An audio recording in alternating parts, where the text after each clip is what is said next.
I wanted to share a story that I saw on the very popular CoffeeZilla YouTube channel related to content creators, like the biggest content creators, many of which you may be familiar with, or maybe your kids are, depending on how old you are.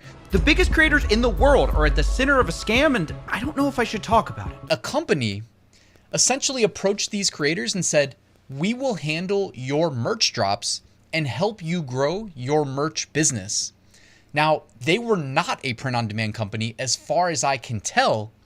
It sounds like they were basically a middleman that would then go and negotiate rates with factories in China to produce higher quality, I would assume higher quality merchandise, like t-shirts, etc., that we would normally associate with print-on-demand, and offer guarantees to these creators that if they work with them, they would give them, great pricing with high margins, but also minimum order guarantees. I was hearing about this merch company, Revolt, and everyone said in 2019 through 2021, it was extremely successful, working with everyone. And of course, in exchange for this success, Revolt was happy to take a cut of each of these merch drops. I'm gonna link to the CoffeeZilla video at the top of the description in case you wanna go through the full detailed video that he released.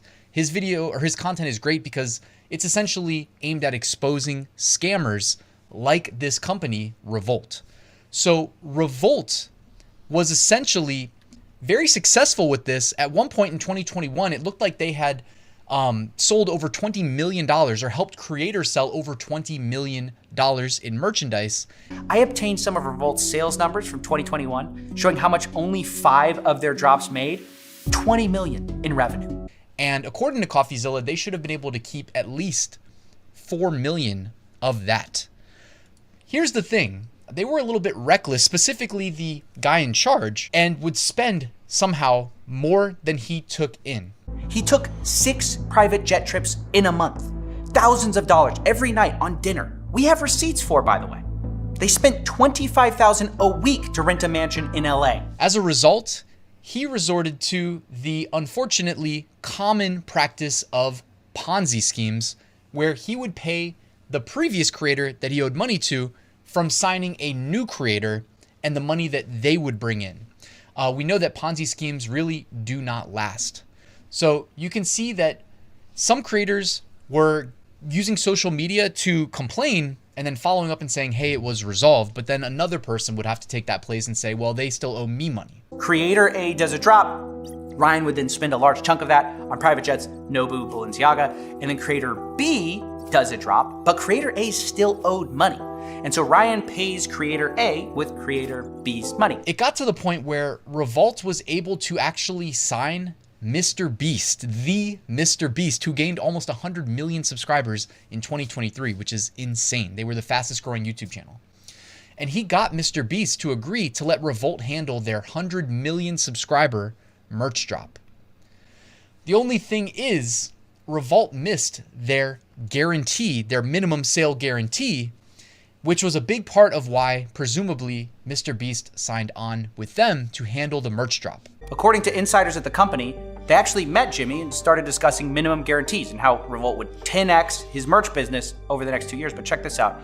This being impossible was openly discussed by the Revolt team. The Ponzi scheme was about to fall apart, so they resorted to basically spoofing their invoices with their factories that produced the merchandise.